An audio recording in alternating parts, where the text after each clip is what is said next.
영원한 주님의 사랑 그것으로 난 죽게요.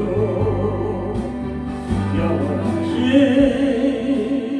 주님 은혜 그것으로 난 죽게요. 마음 모두 비웠어요. 날개 날린 명의 권세 오직 주께 인정받는 변치 않는 나의 중심. 영원한 주님의 사랑 그것으로 난 좋게요. 영원하신 주님 은혜 그것으로 난 좋게요.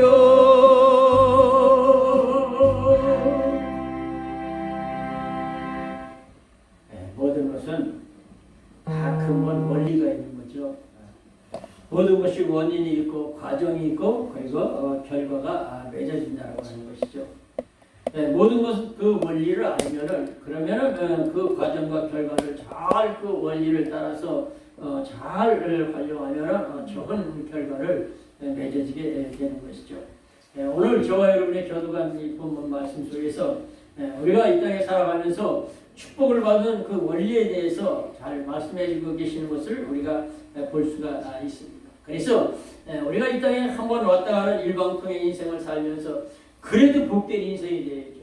성공자가 되고 승리자가 되고 하나님을 믿는 백성들이 그래도 이 땅에서도 무언가 정말 번듯하게 잘 되어지고 흥왕해지고 왕성해지고 그리고 하나님의 자녀로서 다스리고 통치하고 정복하는 그런 삶을 살아야 될 거 아닙니까? 삶이 너무 힘들고 어렵고 그래서 전도를 하면 야 나는 예수 안 믿어도 너보다 잘 살아 니나 잘 살아 니나 잘 살아 이러면 하나님의 영광이 안 드러나잖아요. 그러니까 우리가 이 땅에 살아가면서 하나님은 복의 근원인데 하나님이 주시는 은혜와 축복을 받아서 승리하는 성공자의 삶을 살아야 되잖아요.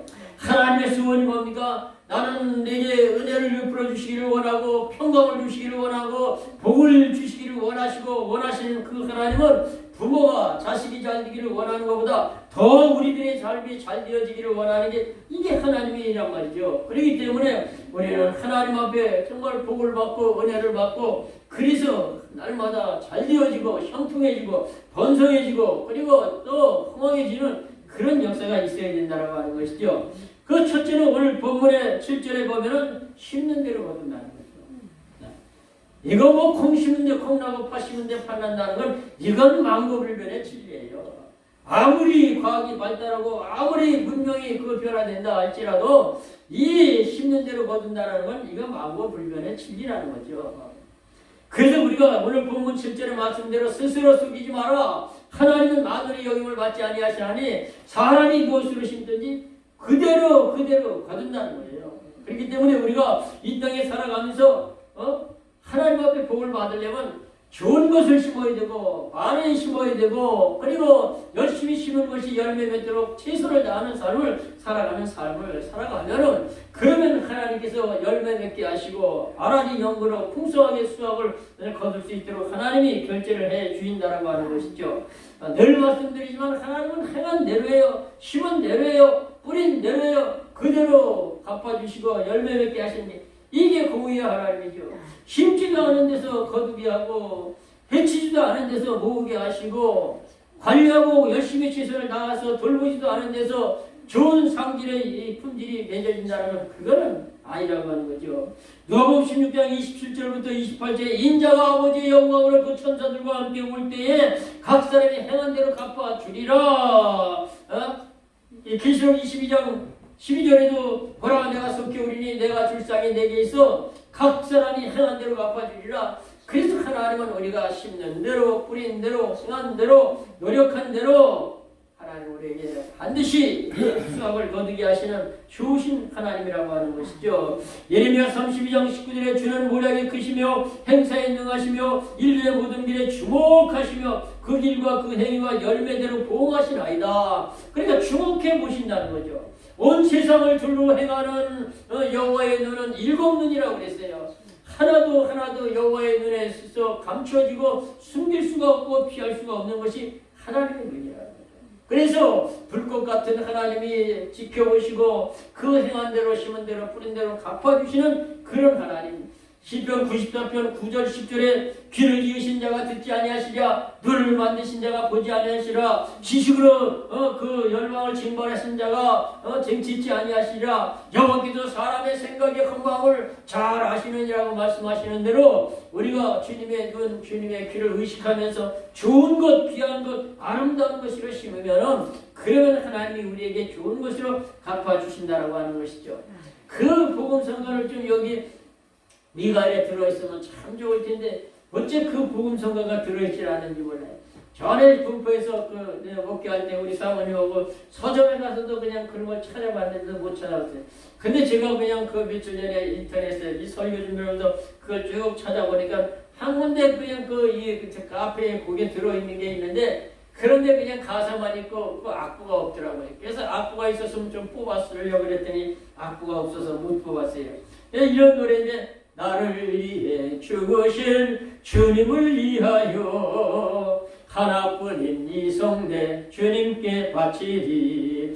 어찌하니 기쁘랴 목은 아파와도 훗날에 주님 만나면 날 반겨주시며 착하고 어린 종아 내 너를 보았노라. 목이 터져라 날 증거할 때 그때 너를 보았노라.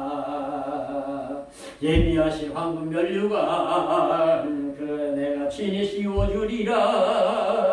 할렐루야 할렐루야 잠시 후엔 그날 이로세. 하여튼 그렇게 해서 3절까지 있는데 그때 너를 보았노라. 손발을 닳도록 동서로 뛸 때 그때 너를 보았노라. 내 모자에 함께 앉아 감추었던 만나를 유래. 할렐루야 놀렐루야 잠시 후엔 그날 이로세. 짠짠짠. 주님을 위해서 희생하고 원신할 때 그때 너를 봤다는 거예요. 네? 그래서 늘 강조하지만 코람데오 임마누엘 이 신앙을 가지고 살면은 그러면은 아무리 힘들고 어려워도 주님 기뻐하지 아니하시는 싫어하는 그런 말 하지 않는 것이고 아무리 어렵고 힘들어도 원망하고 불평하지 아니하는 것. 쟤까지게 내까지게 고까지게 조까지게 힘들면 욕보다 더 힘들어요. 여러분 그렇게 힘들어도 하나님 앞에 원망하지 않냐. 그래서 그 믿음 가지고 끝까지 승리한 거란 말이야. 고난이 더한 곳에 은혜가 더하다고. 고난의 터널이 길면 길수록에 주님 예비해 놓으신 그 축복은 더 크고 엄청나다는 것. 그 믿음 가지고 소망 가운데 즐거워하며 그렇게 살아가야 되는 겁니다. 그래서 환난 중에 즐거워하며 소망 중에 참으며 기도에 힘쓰며 성도들의 쓸 것을 공급하며 손대접하기를 힘써라. 이렇게 말씀하고 있는 거죠. 여러분 소망이 있으니까 환난을 참을 수도 있고 고난스럽고 고통스러운 이 시련을 견뎌낼 수 있는 힘이 어디 소망이 있으니까 맨날 굳은 날만 있는 게 아니야. 좋은 날도 있지. 맨날 슬픈 일만 있는 것만 또 아니야. 좋아서 그냥 기뻐 날칠 때도 있지. 그래서 인생이 살만나는 거 아닙니까? 날마다 날씨가 그냥 화창하고 좋으면 세상은 초토화되고 황폐화되고 살아남을 게 하나도 없어. 네? 때를 따라 하늘에서 단비가 내리고 굳은 날이 있으니까 생명력이 넘치는 거지. 우리 인생이 살면서 맨날 좋은 일만 있으면 그것도 권태로워. 그것도 감사가 없어. 에이 그까짓 거 뭐. 그런데 고난이 있고 아픔이 있고 슬픔이 있으니까 그것이 지나고 나면 감사가 있고 기쁨이 있고 그걸 통해서 우리의 속사람이 더욱더 성숙해지고 아이들 다 키워보셨잖아요. 어? 애를 키울 때 보면 감기 걸리고 뭐 아프고 그러면 그거를 그렇게 거칠수록 그렇게 애들이 성숙해지는 거예요. 뭐 좀 아프다고 쥐 뜨고 내 뜨고 첫눈에 개 뜨듯 그냥 이리 뜨고 저리 뜨고 그냥 그렇게 안 해도 돼. 크면서 잔병치레도 하고 감기도 걸리고 독감도 걸리고 그리고 치료되고 또 성숙해지고 그런 것이지.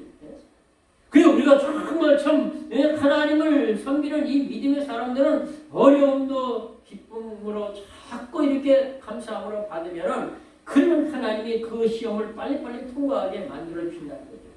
거기에 걸려 넘어지니까 진보도 없고 발전도 없고 성장도 없고 제자리 걸음이야 맨날. 그렇기 때문에 우리는 뛰어넘어야 된단 말이에요. 그래서 걸려 넘어지면 걸림돌이고 딛고 일어서면 디딤돌이고 그래서 우리는 날마다 그냥 하나님의 그 선하심을 맛보 알면서 하나님 살아계심을 확신하고 좋은 것으로 귀한 것으로 자꾸 그렇게 심어 나간다는 거죠.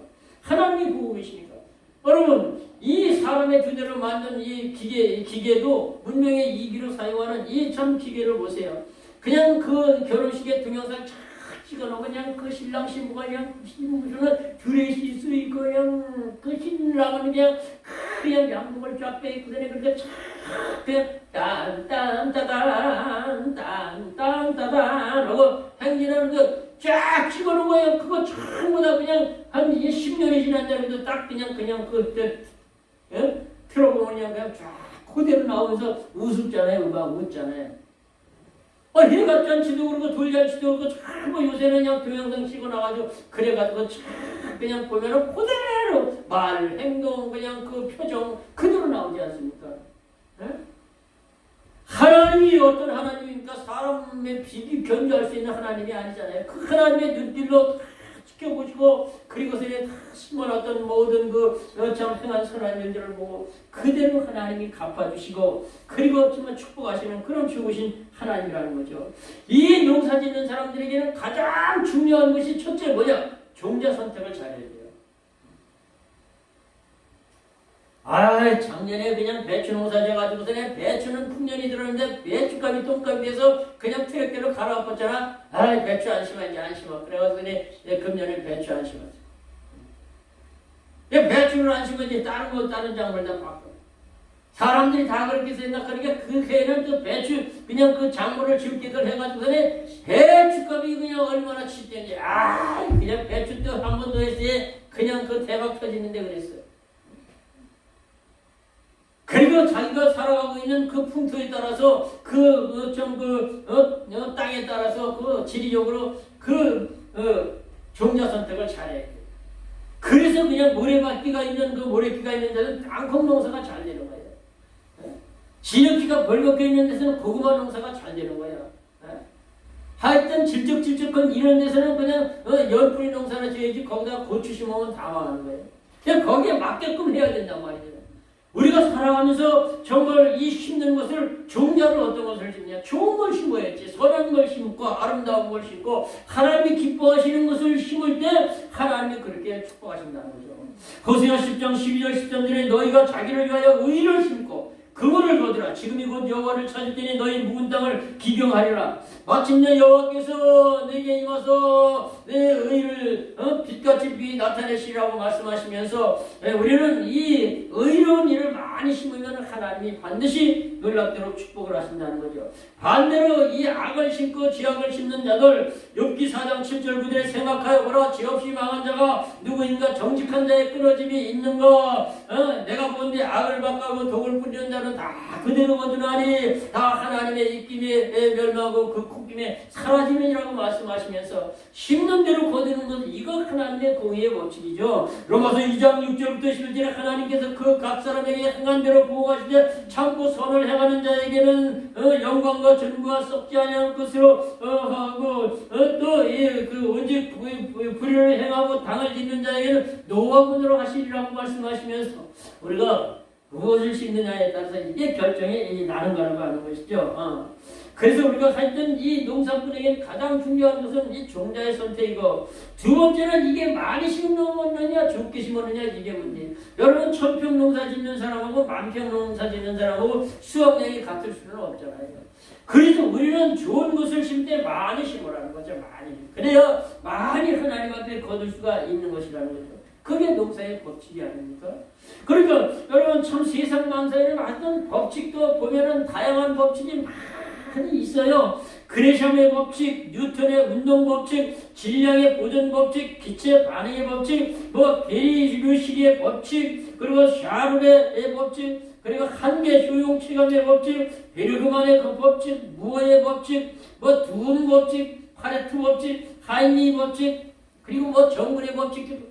그러니까 이런 것은 이제 그 법칙을, 그 원리를 발견한 사람의 이름을 따서 그렇게 쭉 뭐 가지 법칙을 갖다가 그렇게 이제 나열하고 있는 건데, 이 법칙이 참 많이 있는데 그 법칙을 만들어 놓은 그 근본이 누구냐?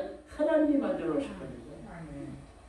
아무리 땅속에 있어 묻혀있는 금은보석을 파내도 그 속에 것을 금은보석을 추출해서 그렇게 뽑아낸다 할지라도 그 근본 창조는 누가? 하나님이 하셨거든요. 그렇기 때문에 근본적인 하나님의 법칙은 세상 그 무엇이 변해도 변해지는 게 아니란 말이죠. 그래서 하나님의 율법, 하나님의 말씀은 천지는 없어질지라도 1.1핵도 없어지지 않고 다 이루라고 주님 그렇게 말씀하시는 거기 때문에 우리는 하나님의 이 공의의 법칙에 의해서 좋은 것, 귀한 것 많이 심으면 그러면은 하나님이 놀랍도록 축복하신다는 거죠. 고린도후서 9장 6절 8절에 이것이 곧 적게 심은 자는 적게 거두고 많이 심은 자는 많이 거둔다는 말이다. 각각 그 마음에 정한 대로 할 것이요 억지로나 인색함으로 하지 말지니 하나님은 즐겨내시는 자를 사랑하시느니라고 이렇게 말씀하시면서 많이 심은 자는 많이 거두게 되는 것이고 그런 것이죠. 여러분 사도행전 9장 36절도 43절에 다윗하여 이름이 다윗하지만 별명은 도르가라 하는 사람이 죽었잖아요. 그래서 시체를 씻어서 다락방에 올려놨는데 거기 참 욕바라고 있는 그 동네에 이 참 피장의 집에 베드로가 있는 소식을 듣고 사람 둘을 보내서 그냥 빨리 그냥 베드로를 초청했을 때 베드로가 그냥 그 다락방에 그 씻어서 누운 시체를 갔는데 그 여자들이 나와가지고 도르가가 살았을 때 선행을 얼마나 많이 하는지 살았을 때 그냥 그 열심히 손꼽기를 씌워서 그냥 그렇게 준 속옷과 겉옷을 갖다 보여주면서 그냥 눈물을 흘리면서 이 다비다 도르가가 죽은 거 그저 안타까워하니까 다 내보내고서는 그냥 그 베드로가 하나님 앞에 기도하고 다비다여 일어나라 하니까 그냥 그 죽은 자가 일어나서 베드로를 보니까 베드로가 그냥 그 과부들과 성도들에게 그냥 그 살아난 그 도르가를 보이니까 그냥 그들이 위로를 받고 믿는 자가 그냥 요바에서부터 많이 그렇게 생겨났다고 성경은 그렇게 말씀하고 있단 말이죠. 그래서 자기가 살았을 때 그렇게 선행으로 구제를 열심히 했던 이 도르가는 그냥 그 죽었지만 다시 살아나는 부활의 놀라운 축복을 받은 것을 볼 수가 있지 않습니까? 그래서 우리는 새해 복 많이 받으세요. 새해가 되면 인사가 거의 공통적으로 그래요. 새해 복 많이 받으세요. 다음에 오시는 분은 경솔 권사님밖에 안 계시네. 다 우리는 성구영신 예배 마치고 새해 만나는 사람들에게 인사가 새해 복 많이 받으세요. 그 말은 뭡니까? 복을 누가 주는 자가 있다는 거 아닙니까? 복을 많이 받으면 주는 자가 있어야 받지. 주는 자가 없는데 어떻게 복을 받아? 주는 자가 있다는 거 아닙니까? 그런데 이 복을 주는 자가 만복의 근원이신 하나님인데 복을 줄 자에게 복을 주는데 그러면 그 복을 받으려면 복을 많이 지어야 된다는 거예요. 도르가가 그 어려운 사람들을 구제하며 어려운 사람들에게 옷을, 속옷을, 겉옷을 지어서 그렇게 주었던 선행을 했던 것처럼 복을 많이 받으려면 복을 많이 지어라. 복을 많이 지어라. 그러니까 이제는 이 복 많이 받으세요. 이 은사보다도 복 많이 지으십시다. 자연의 복이 오니까 복 많이 지으세요. 그게 더 성숙한 그런 그 인사가 될 수가 있더라고 하는 것이죠. 그래서 우리는 새해 복을 많이 지우고 그래서 그 지은 복이 다 내게로 돌아오는 그런 놀라운 축복의 역사가 있어야 된다고 하는 거죠. 그래서 그 복이 우리의 삶에 흘러넘쳐서 나누고 베풀고 풍성하게 그렇게 살아가는 삶이 되어져야 되는 것이고 두 번째 육체를 위해서 심으면 썩어질 것만 거둔다고 여기 본문 8절 상반절에 보니까 자기 육체를 위하여 심는 자는 육체로부터 썩어질 것을 거두고 이렇게 말씀하고 있지 않습니까? 그러니까 우리의 육신은 누구든지 자꾸 이렇게 쇠퇴해가요. 세월에 장사 없다라니까요. 오랜만에 사람을 만나면 저한테도 그러더라고요. 왜 그렇게 많이 늙었어요? 그런 사람들이 있더라고요.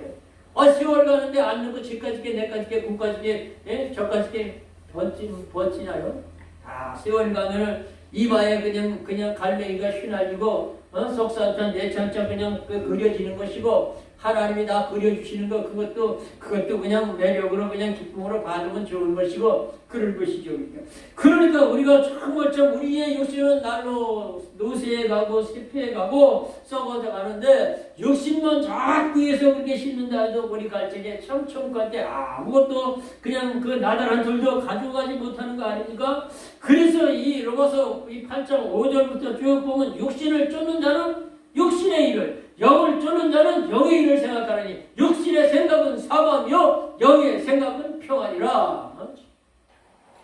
육신에 있는 자는 하나님의 법에 굴복지 못하나니 이는 하나님의 법에 하나님을 기쁘게 할 수 없느니라고 말씀하시면서 육신을 쫓아서 자꾸 육신 것만 심으면 하나님을 기쁘게 해드릴 수가 없다라고 말씀하고 있지 않습니까? 그래서 우리는 육신 것은 결국은 다 우리를 떠나가고 그냥 많은 것이기 때문에 육신 것만 자꾸 쫓아 심으면 소용이 없는 거예요. 결국은 육신만 쫓다가 영적인 신령한 하늘의 영광스러운 유업을 받지 못할 수도 있다고. 고린도전서 15장 50절에 형제들아 내가 이것을 말하니 혈관이면 하나님의 나라를 유업 받을 수 없고 썩을 것은 썩지 아니할 것을 유업으로 받지 못하느니라고 이렇게 말씀하시는데요. 우리는 육신 가지고 천국 가는 거 아니에요. 우리 살아있는 동안에 주님이 오시면 우리 이 몸 가지고 가는 게 아니라 신령한 몸으로 혼연히 변화되어서 그래서 천국으로 올라가는 거지 이 죄악덩어리 이 썩어질 육신 가지고 가는 게 아니란 말이에요. 그래서 신령한 세계 하나님의 나라는 신령한 가지고 오는 것으로 가는데 이게 더 중요한 거기 때문에 육신의 것보다는 영적인 것에 더 투자하는 그런 삶이 성도들의 삶이 되어야 된다는 것이죠. 여러분 육신의 욕망을 채우려고 사용한 시간, 물질, 그리고 내 모든 체력과 내 모든 열정 이런 것은 하나님과의 관계가 없다는 거죠. 하나님의 영광을 위해서 주님이 기뻐하시는 선한 일에 힘쓰고 나아갈 때 그것이 하늘나라에 가상으로 쌓여져 나가고 있다라고 하는 것이죠. 그래서 우리가 참 육신은 정말 하나님 섬기는데 계속 대적자라고 갈라디아서 그 5장 17절에 육체의 소욕은 성령을 거스리고 성령의 소욕은 육체를 거스리나니 이 둘이 서로 대적함으로 너희의 원하는 것을 하지 못하게 합니다. 이렇게 말씀하고 있는데 바로 이 우리가 하나님의 뜻대로 주님 기뻐하시는 대로 살아보고자 애쓰고 노력도 다짐도 하지만 그거를 자꾸 방해하는 것은 육신의 소욕이라는 것이죠. 그래서 우리는 이 육신의 소욕을 잘 물리치는 그런 삶이 바로 하나님 앞에 큰 복을 받을 수가 있는 삶이라고 하는 것이죠. 그래서 우리의 육신을 날마다 쳐서 복종시킨다고 사도 바울은 여러 군데서 말씀하고 있어요. 고린도서 15장 31절에 형제들아 내가 그리스도 예수 안에서 너희를 향한 나의 자랑을 두고 단언하니 나는 날마다 죽노라.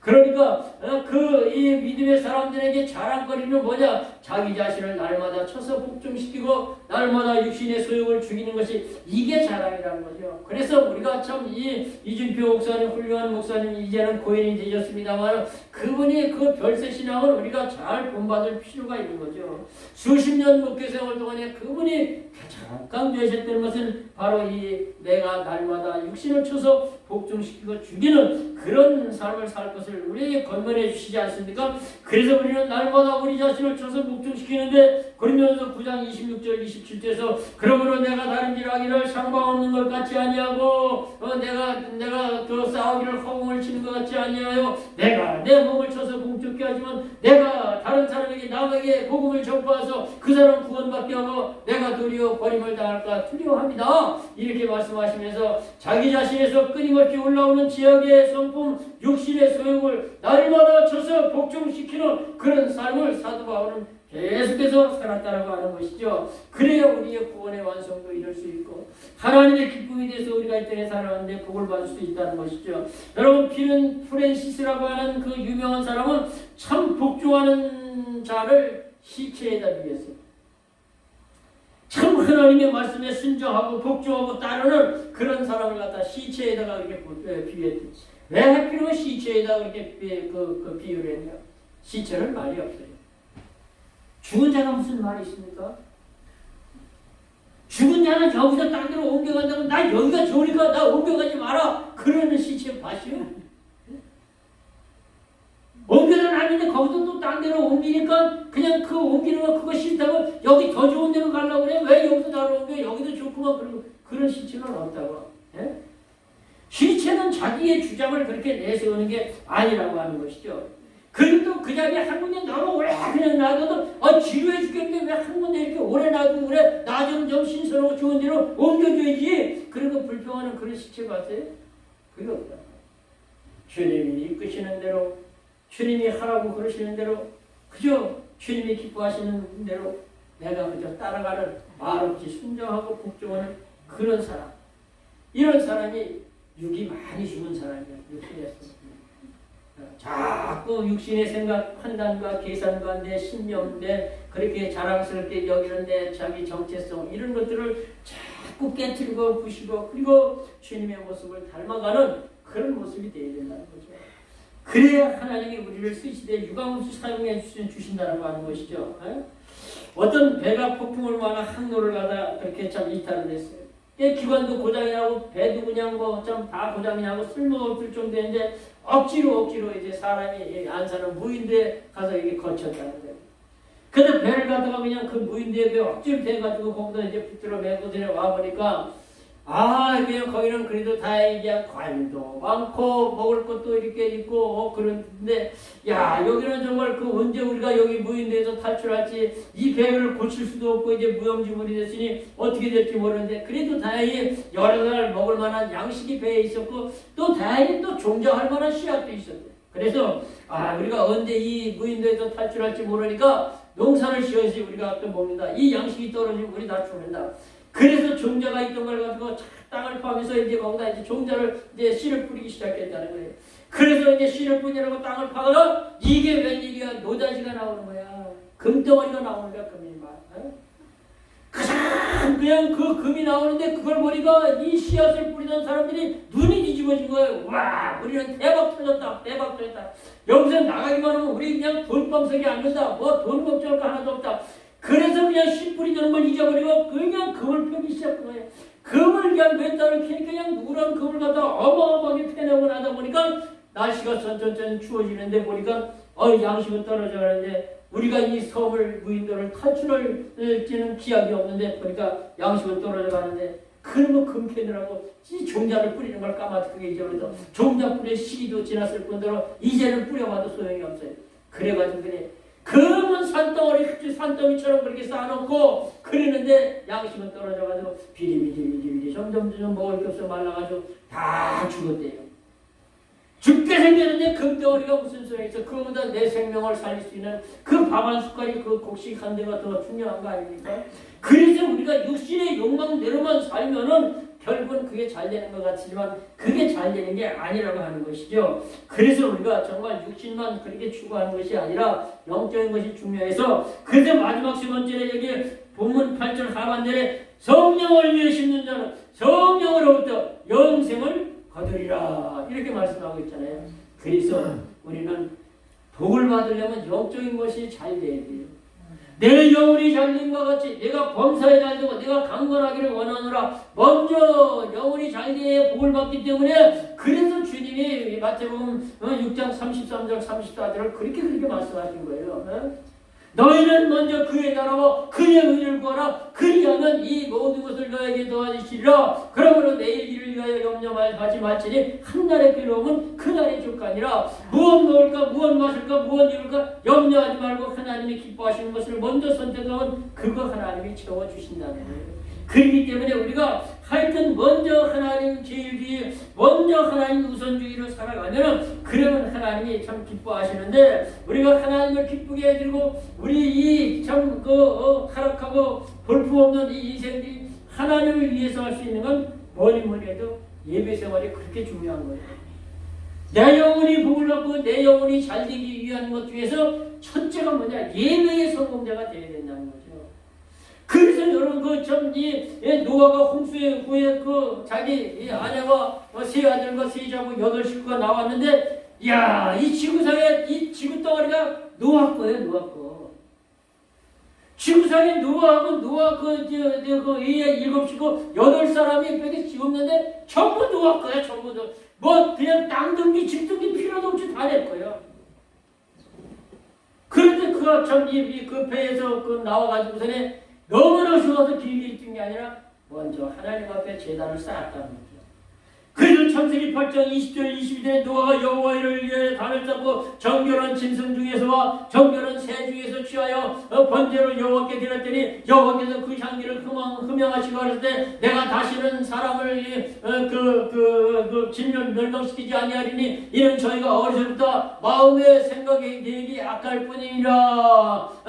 내가 다시는 사람의 지약을 위해서 생물들을 멸하지 아니하리니 땅에 있는 동안에는 심음과 거듭과 추위와 더위와 겨울과 여름과 낮과 밤이 쉬지 아니하리라. 그러면서 하나님이 노아가 방주에서 나와서 먼저 하나님 앞에 번제를 드리는 그 모습을 보고 얼마나 하나님이 기뻐하시는지, 역시 내가 노아를 선택하기는 잘 선택해서 저는 참 기특하다. 그리고 그 번제를 기쁘게 받으시고 다시는 물로 심판하지 않겠다고 그렇게 약속하시고 구장으로 딱 넘어와서 그 증표로 약속으로 무지개를 그냥 부르트게 두어서 무지개 언약을 세워주셨잖아요.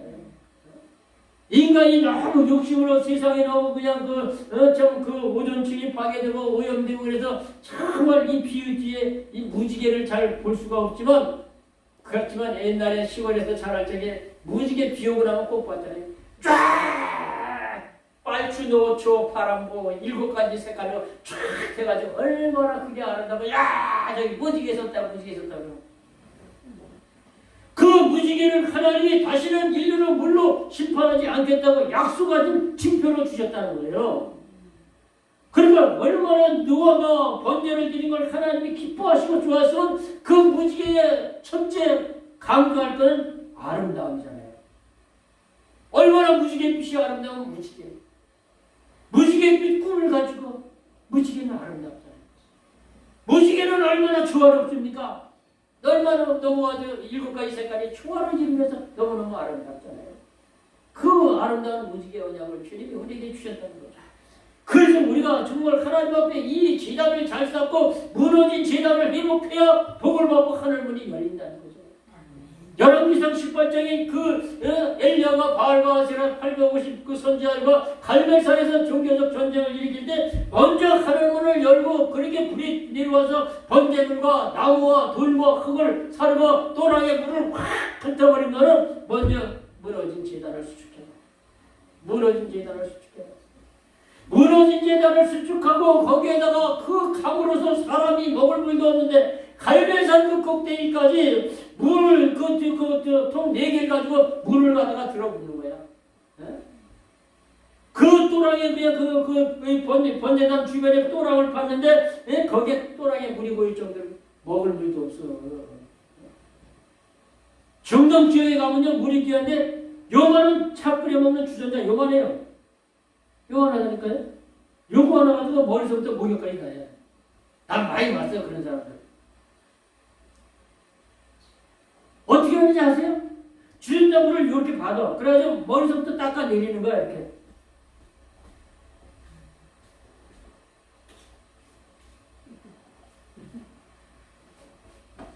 머리서부터 해서 물을 닦아내리는 거야, 이렇게. 주전자 하나 가지고 목욕을 다 해요. 그런데 그 3년 반이라고 그렇게 기근이 들어서 물이 없는 그 상황에서 제단을 쌓고 거기다가 번제물을 갖다가 그냥 강을 떠서 올려놓고 물을 붓다는 거예요. 그만큼 희생과 노력을 말씀하고 있는 거예요. 그리고 엘리야가 가서 여호와여 응답하옵소서, 여호와여 응답하옵소서, 여호와는 하나님이신 것과 내가 하나님의 종교과 내가 하나님의 뜻대로 이 모든 것을 하는 것을 이 백성으로 알게 하옵소서, 여호와여 응답하옵소서, 응답하옵소서. 이렇게 하늘에서 불이 내려가지고 번제물과 나무와 돌과 흙을 서르고 또라의 물을 확 흩어버렸다고 이렇게 말씀하고 있지 않습니까? 확은 아니야. 제가 그냥 거기다 붙은 거예요. 확 왔든지 불이 나와가지고 이렇게 했듯이 확 왔든지 뻔해지. 어디 보라면은 죄를 다 무너뜨리고서 내 복을 달라고. 그러니까 이 축복의 원래 축복의 비결을 알고서는 하나님을 섬기면 복이 안 오래야 안 할 수가 없다니까요. 그래서 우리가 정말 먼저 하나님을 기쁘게 하는 그런 삶을 살아가는, 하나님이 우리에게 눈을 열어 보게 하시고 귀를 열어 듣게 하시고 만날 자를 만나게 하시고 창세기 16장에 늘 말씀드리지만 하갈이 자기 아들 이스마엘을 데리고서는 아브라함한테 쫓겨나고서는 가죽 부대에 물이 떨어지고 먹을 떡이 다 떨어져 자식 새끼 죽는 거 참아 못 보겠다. 저방은 갖다 놓고 사람 바탕 떨어뜨리는 데 갖다 놓고 그냥 방송되었건데 엄마하고 아들하고 마주보고 오는 거야. 사람 바탕이라면 이게 쏴가지고 날아가서 떨어질 만한 거리가 사람 바탕이야. 엄마하고 아들하고 마주보고 오는데 하나님이 그 이스마엘 아들의 오는 것을 봤다 그랬어요. 그리고 하갈아 걱정하지 마라. 네 아들 이스마엘을 통해서도 큰 민족을 이루게 해주겠다. 하갈의 눈을 열어서 샘물을 발견하니까 그가 가죽 부대에 물을 담아서 이스마엘에 갖다가 보냈다 그랬어요. 여러분 물의 힘이 얼마나 큰지 아세요? 우리 몸의 70%가 물이잖아요. 물만 마시면 40일도 음식해. 물 안 먹고요. 물 안 먹고 열흘만 건져봐야 죽어. 죽어요. 그래 물을 갖다가 발견하죠. 하갈이 그 아들과 마주보고 방성대곡했다고 그랬는데 방성대곡하기 전에도 거기에 물이 있었다니까. 근데 하나님이 하갈의 눈을 열어주기 전에 보질 못하는 거예요. 그 눈을 열어주니까 샘물을 발견하는 거예요. 하나님이 정보를 듣게 하시고 눈을 떠서 보게 하셔야 돼요. 그러면 그냥 돈방석에 앉는 건 일도 아니야. 하나님이 허락하시면 된다니까요. 그래서 우리가 정말 아브라함도 믿음의 조상 열국의 아비 복의 근원이 된 것도 이 하나님이 약속하신 그 가나안 땅 창세기 12장 7절 8절에 여호와께서 아브라함에게 나타나가지고 내가 이 땅을 네 자손에게 주리라 하신지라 그가 자기에게 나타난 여호와를 위하여 단을 쌓았다. 그가 거기서 저 남쪽으로 이렇게 자꾸 흘러가서 장막을 쌓는데 거기 가니까 동은 아이고 그리고 동은 아이고 선은 베델인데 거기서 가서 또 여호와를 위해 단을 쌓았더라. 그러니까 이 노아도 여호와를 위하여 단을 쌓았다라고 기록하고 있고 아브라함도 이 하나님을 위하여 단을 쌓았다라고 기록하고 있고 우리 이 보잘것없는 인생들이 하나님을 위해서 할 수 있는 것은 바로 이 단을 쌓는 건데 이 예배의 단 속에는 다 들어있어요. 뭐가 들어있습니까? 예배에는 각 요소가 있는데 찬양이 있어서 하나님을 그냥 형사 머리 잡아드리는 것보다 더 기쁘게 번제물처럼 하나님 앞에 찬양을 드리죠. 기도로 하나님 앞에 부르죠. 방송도 기도한 하갈처럼 그렇게 기도하니까 눈을 열고 귀를 열어주신단 말이에요. 정보를 듣게 해주신단 말이에요. 그래서 돈 벌 수 있고 복을 받을 수 있는 길을 열어주신단 말이죠. 그리고 이 예배는 그냥 예물이 있지 않습니까? 그냥 다 이 예배를 통해서 하나님 앞에 올려드리는 것. 그래서 하나님을 위해서 여호와를 위해서 할 수 있는 것은 노아를 통해서 아브라함을 통해서 그리고 야곱을 통해서도 기록한 것은 우리가 할 수 있는 것은 하나님 앞에 예배성을 제단 쌓는 거예요. 거기에 우리의 마음도 정성도 물질도 찬양도 기도도 거기에 다 들어있는 거예요. 그걸 하나님 앞에 먼저 올라가야 내려오는 거지. 창세기 28장에 이 야곱이 형 에서를 피해서 받던 아람 예산수 집으로 가다가 베델 광야에서 날이 저어서 돌 하나 비우들에 자는데 꿈에 보니까 사닥다리가 그냥 하늘까지 섰는데 그 사닥다리를 통해서 천사가 오르락 내리락 오르락 내려갔는데 다시 보니까 여호와의 사자가 그 사닥다리 꼭대기에 서 있다고 그랬잖아요. 먼저 올라가야 내려오는 거야. 먼저 올라가는 게 있어야 되는 거지. 바닷물의 수증기가 올라가야 하나님이 구름 보자기로 싸서 바람을 통해서 이렇게 그냥 그 구름을 불러다니다가 그리고 참 이 비를 내릴 만한 데서 그냥 도설비를 살살살살살살 내려주는 거란 말이에요. 바닷물의 수증기가 지구상의 땅에 이 70%가 바다야. 거기서 수증기가 올라가서 구름 보자기에 쌓였다가 내려오는 거예요. 우리가 예배를 통해서 하나님 앞에 정말 성령을 위해서 심는다는 게 뭡니까? 하나님의 영광을 위해서 주님이 기뻐하시는 게 그렇게 심어가는 그런 삶을 말씀하고 있는 거란 말이죠. 그래서 우리는 하여튼 믿음의 사람들은 먼저 아버지의 나라와 아버지의 의를 구하는 그런 삶이 되어야 된다는 거죠. 그리고 삶을 통해서 성령의 9가지를 열매를 맺을 때 하나님이 영광을 받으시죠. 여기에 가면 63빌딩이 있지 않습니까? 63빌딩이 지하는 3층이고 지상으로 63층, 총 사실상 66층이에요. 최순영 장로님이 신동아 그룹 지금은 해체됐습니다만 신동아 그룹이 한창 그때 이래서 복을 받고 최순영 장로님이 자기가 좀 건축을 그렇게 하면서 지하 3층까지 그렇게 한 것은 66이라는 신구약 66권을 상징적으로 하나님의 말씀의 반석 위에 그 당시에는 우리나라의 63 빌딩이라는 63층은 그건 상상도 못하던 시대였어요. 그런데 신구약 66권 말씀을 상징적으로 해서 지하 3층, 지상 63층을 그렇게 지었다는 거예요. 그래서 지금은 그 63층보다 더 높은 그런 빌딩도 있습니다만은 그렇게 믿음의 사람들은 건물을 하나 지어도 성경에 입각해서 하나님과 연결해서 주님의 영광을 위해서 그렇게 지었다는 거죠.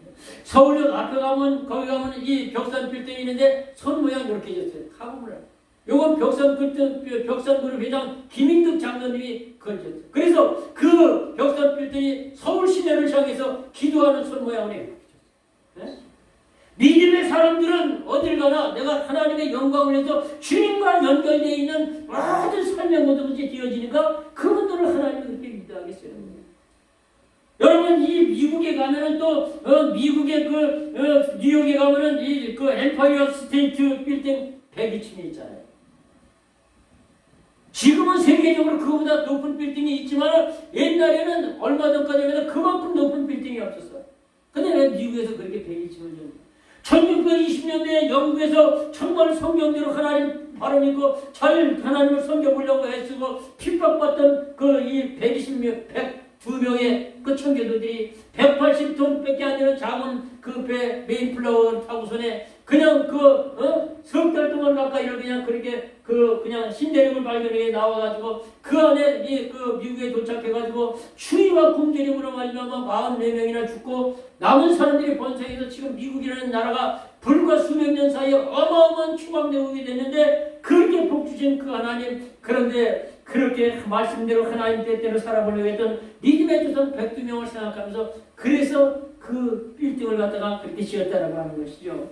그래서 엠파이어 스테이트 빌딩으로 세계적으로 유명한 빌딩이 무슨 빌딩이냐? 바로 1620년도에 그렇게 미국에서 그렇게 청교도들이 그렇게 신앙을 찾아서 그렇게 신대륙을 향해서 갔던 그 숫자를 기념하면서 이렇게 했다. 우리가 살아가면서 먼저 영적으로 하나님을 기쁘게 해주는 일로 이렇게 연결시켜서 모든 일을 하게 되면 하나님은 놀랍도록 축복하시는 하나님. 그래서 미국이 이러니 저러니 해도 지금 트럼프인지 드러먼트인지 그 사람이 하여튼 대통령에서 세계가 편할 날이 없지만 미국이라는 나라는 그래도 하나님이 엄청나게 축복하시고 지금 미국이 세계 초강대국인 건 사실이에요. 전 세계와 전쟁을 해도 비값하다는 거예요 지금. 그런 정도로 막강한 그런 축복을 받은 나라가 되었잖아요. 말씀을 정리합니다. 축복의 관계는 농사짓는 것과 똑같이 비교해서 오늘 본문에 말씀하는 심는 대로 거두는 거지. 심는 대로 거둬요. 적게 심었느냐 많이 심었느냐 좋은 거 심었느냐 못된 거 심었느냐 심는 대로 거둔다. 그래서 육신을 위하여 심는 자는 육신으로부터 썩어질 것 성령을 위하여 심는 자는 성령으로부터 영생을 거두면서 이 땅에 정말 복된 자가 된다는 거죠. 그래서 이 축복의 원리를 따라 금년새 놀라운 축복의 주인공들이 되시기를 주님의 이름으로 축원합니다.